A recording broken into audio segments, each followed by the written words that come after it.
고 하영조 목사님이 늘 믿음에 관한 설교를 할 때에 믿음을 두 가지로 구분해서 오늘 우리에게 설명했습니다.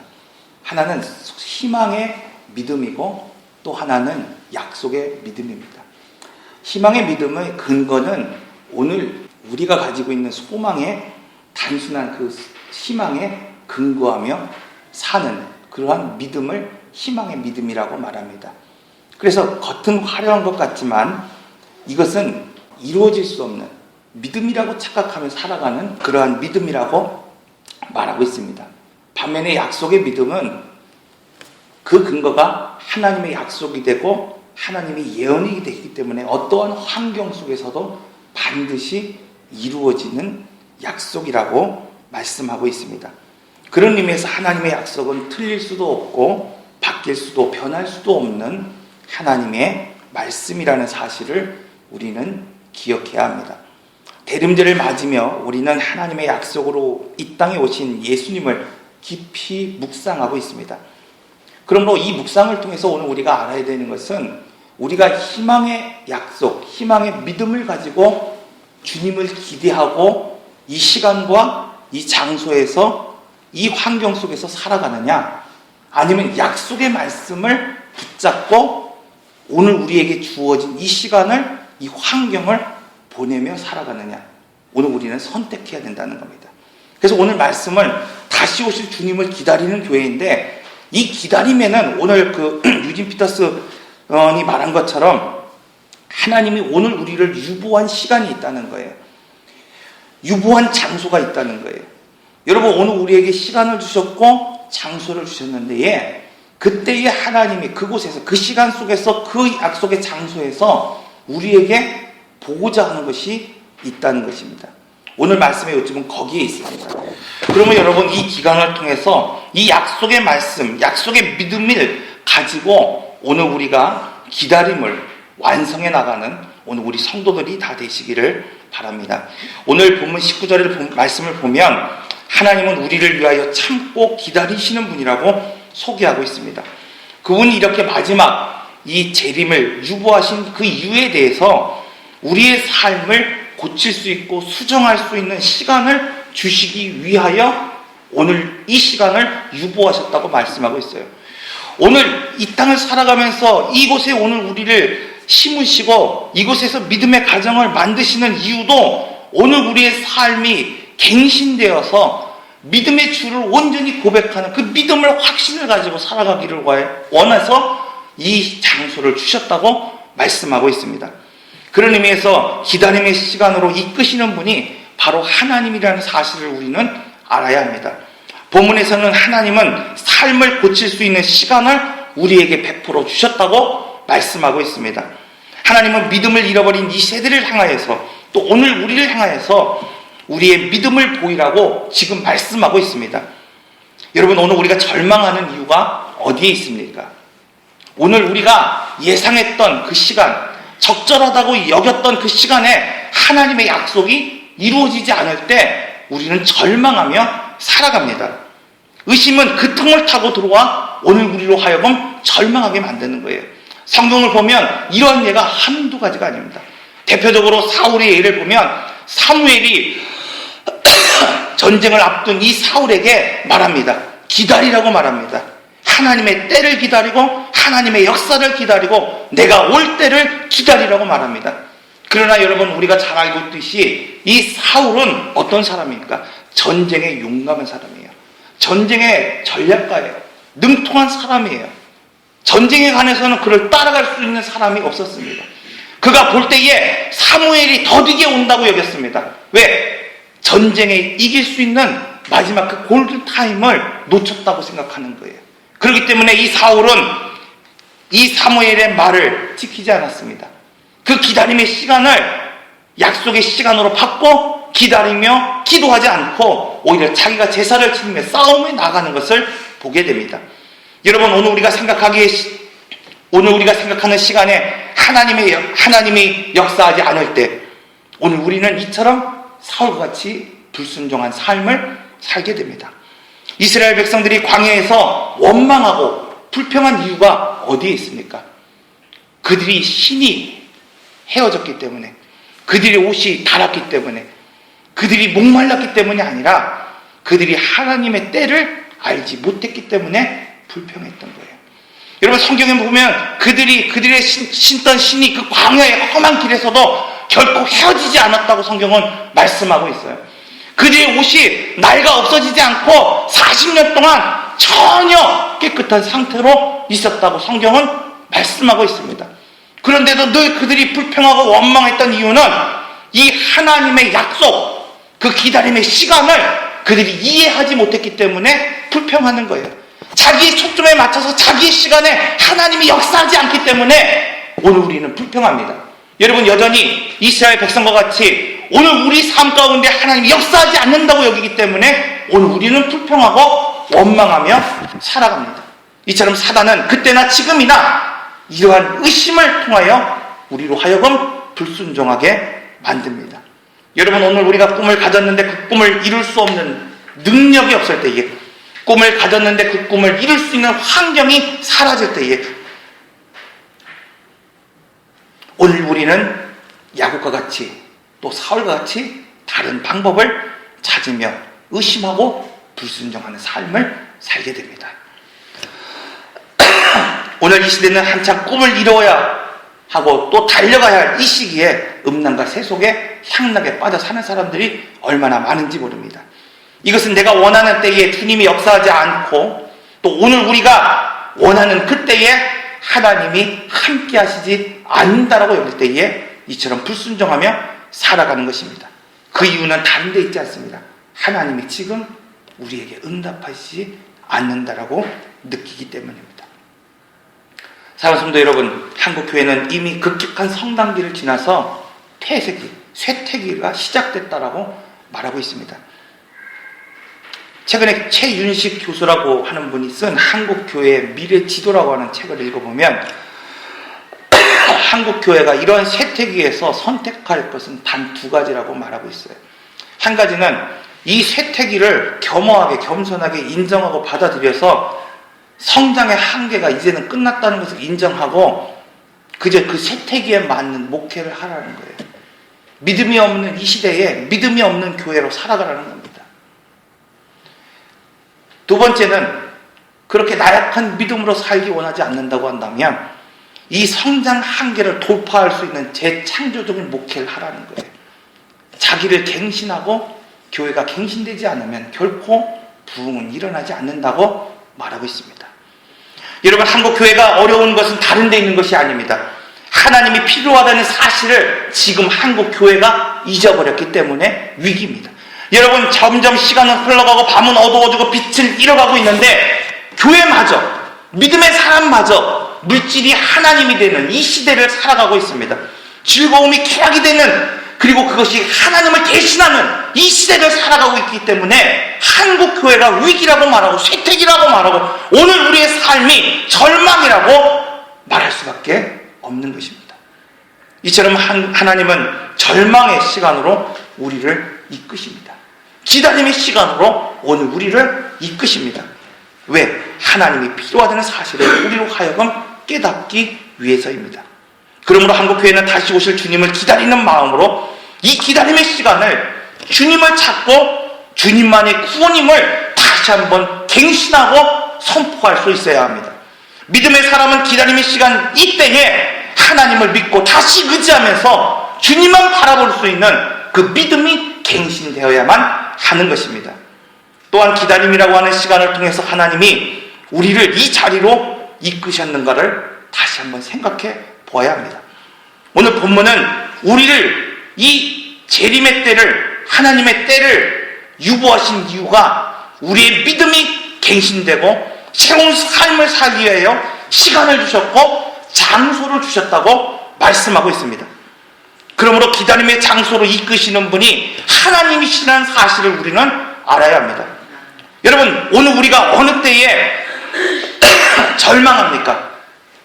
오늘 우리가 예상한 시간에 하나님이 오지 않았을 때 오늘 우리는 절망합니다.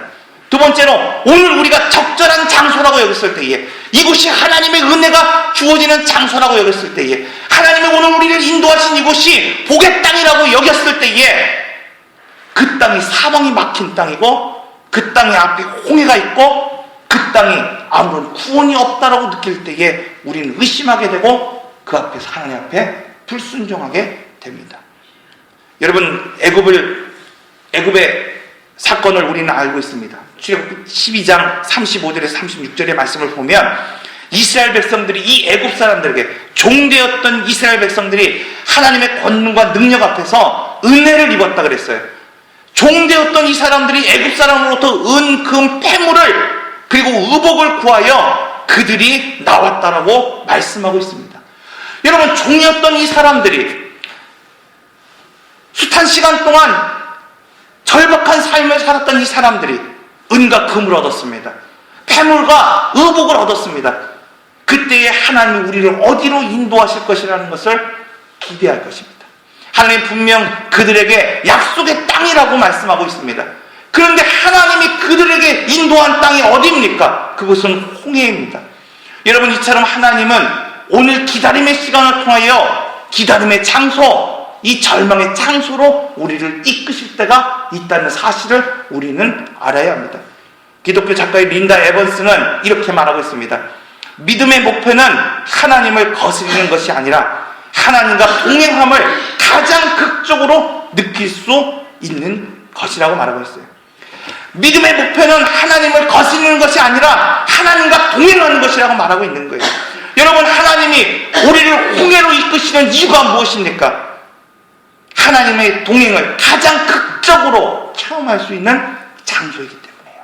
여러분, 하나님이 오늘 우리를 복을 주시고 은혜를 주시고 약속을 주셨는데 그 약속의 믿음을 가지고 오늘 우리가 나아갈 때에 하나님이 때로는 이 홍해와 같이 절망의 장소에 사방이 막힌 그 장소로 이끄실 때가 있다는 거예요. 여러분, 넘칠거리는 그 파도 속에서 의심할 수밖에 없고 불신할 수밖에 없는 그 자리로 오늘 우리에게 인도하실 때가 있다는 거예요.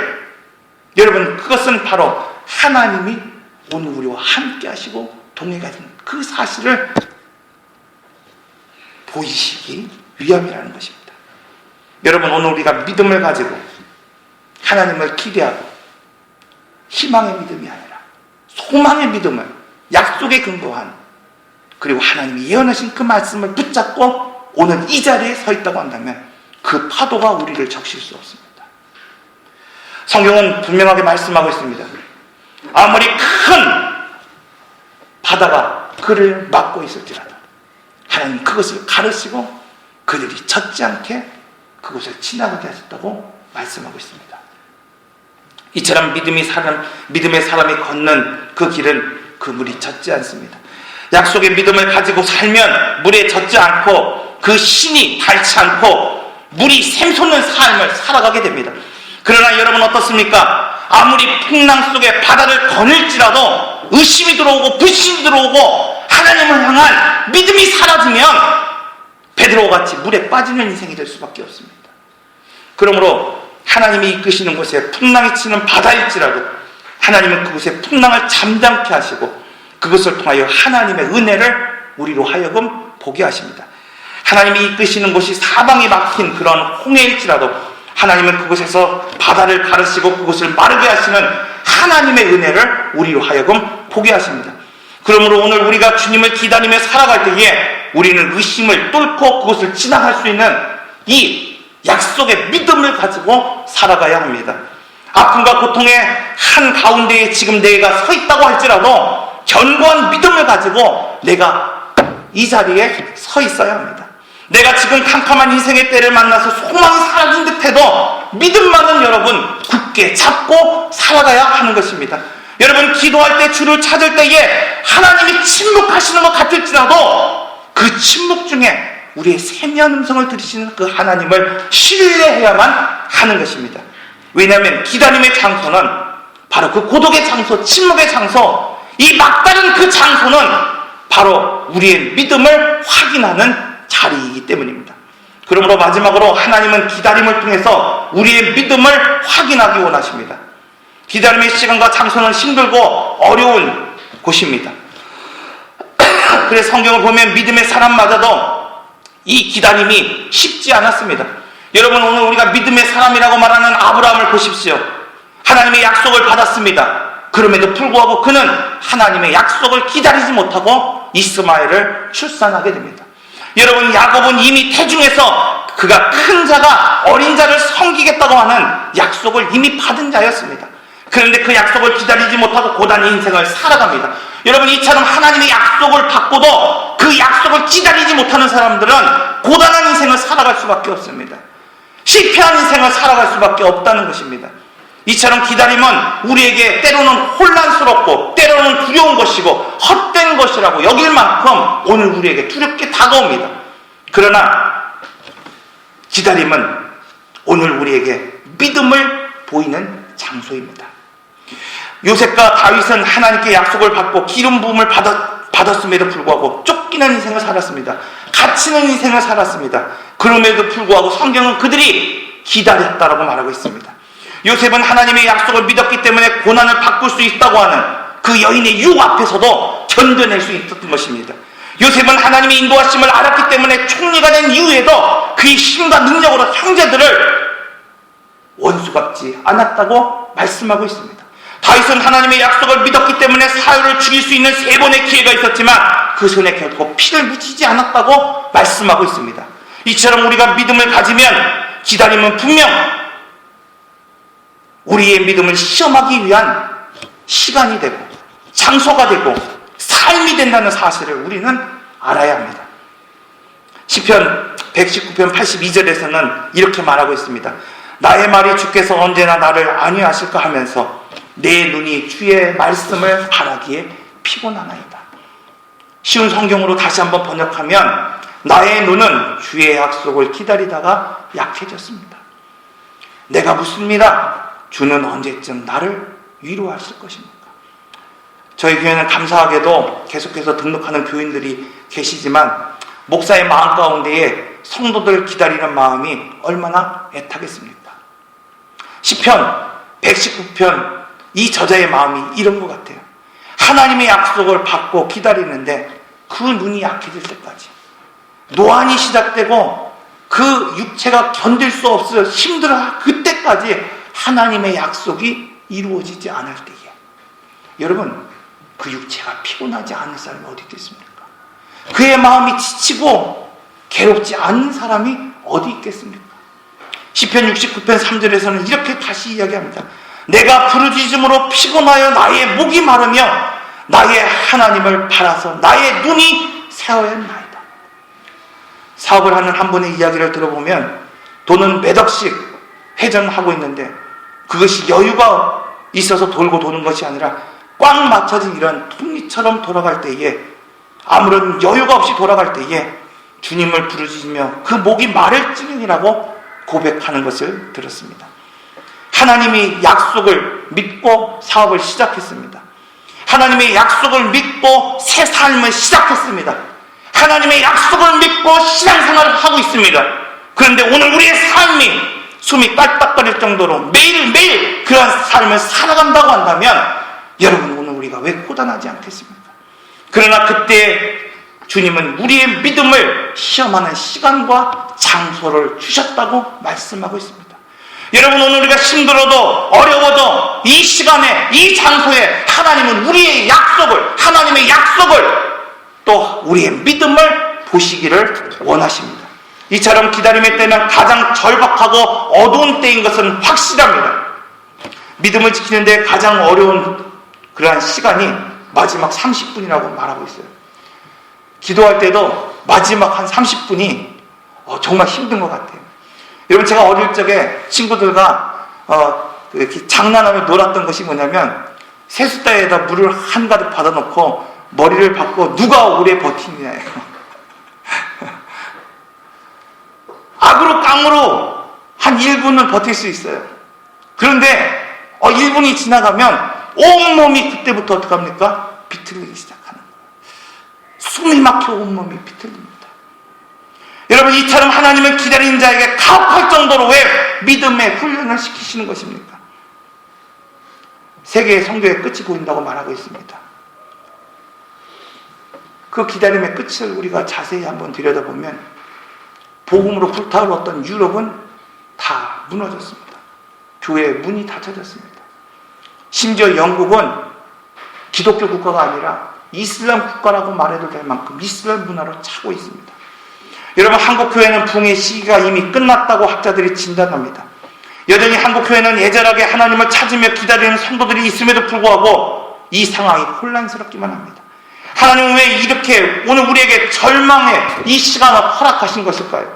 하나님은 오늘 우리의 삶 가운데 왜 이렇게 절망할 수밖에 없는 이 상황을 오늘 우리에게 인도하시고 이곳으로 이끄신 것일까요? 그것은 하나님의 필요하다는 사실을 깨닫게 하기 위해서입니다. 하나님은 오늘 우리를 잊어버리신 것이 아닙니다. 하나님은 오늘 우리를 버리신 것이 아닙니다. 하나님께서는 절망의 상황 가운데에 오늘 우리를 인도하신 그 이유가 우리의 심령이 겸손히 주를 찾기 위해서 오늘 우리를 이끄셨다고 말씀하고 있습니다. 그러므로 여러분, 한국교회는 하나님을 겸손히 찾아야 합니다. 다시 한번 하나님을 부르짖어야 하고 겸손하게 지난날의 사역을 뒤돌아봐야만 하는 것입니다. 여러분, 오늘 대림절을 맞이하며 오늘 우리는 다시 한번 오실 주님을 기다리고 있습니다. 이 기다림의 시간이 불확실하다고 해서 애타는 마음으로 이 시간을 보낸다고 해서 오늘 우리가 믿음의 약속을 잃어버리고 불순종하며 의심이 틈타 하나님이 원하는 삶을 살아가지 않는다고 한다면 우리의 기다림은 헛될 것입니다. 하나님은 기다림의 시간을 통해서 우리의 믿음을 지금 보시기 원하십니다. 하나님은 기다림의 장소를 통해서 은혜를 지금 우리에게 베풀기 원하십니다. 이제 우리는 다시 오실 주님을 기다리며 우리에게 주어진 이 시간과 환경 속에서 우리의 믿음을 하나님에게 보이시기 원합니다. 다시 기도하겠습니다. 다시 오실 주님을 기다린다고 말하지만 우리가 생각했던 시간에 주님이 오시지 않을 때에 우리는 원망하며 불평하며 살았습니다. 다시 오실 주님이 우리 가정 안에 우리의 삶 안에 오시기를 기대했을 때에 주님이 역사하지 않을 때에 우리는 원망하고 불평했습니다. 주님, 이 절망의 시간, 이 어둠의 장소가 우리의 믿음을 보이는 곳임을 깨닫게 하여 주옵소서. 이 세상은 어둡고 이 세상은 복음의 빛을 잃어가고 이 세상은 하나님을 대적하는 사람들로 날로 차오르고 있습니다. 믿음의 사람들이 신앙을 가지고 신앙생활하기에 너무나 어려운 이 시대에 오늘 우리가 살아가고 있는 때에 주님, 오늘 우리가 다시 한번 약속의 믿음을 근거하여 하나님이 오늘 우리의 가정에게, 오늘 우리의 삶에, 오늘 우리 교회에 약속하신 그 약속의 말씀을 붙잡고 믿음을 가지고 살아가는, 믿음을 보이는 교회가 되게 하시고 성도가 될 수 있도록 인도하여 주옵소서. 주님, 대림절을 맞이하며 다시 오실 주님을 기대하며 우리가 온전한 믿음을 가지고 주님을 바라볼 수 있도록 인도하여 주옵소서. 여전히 하나님, 우리를 위하여 그 시간을 유보하시고 기다리시는 그 하나님의 은혜에 감사드립니다. 이제 우리의 삶을 갱신하게 하여 오늘 우리의 교회가 갱신되게 하여 주시옵소서. 주님,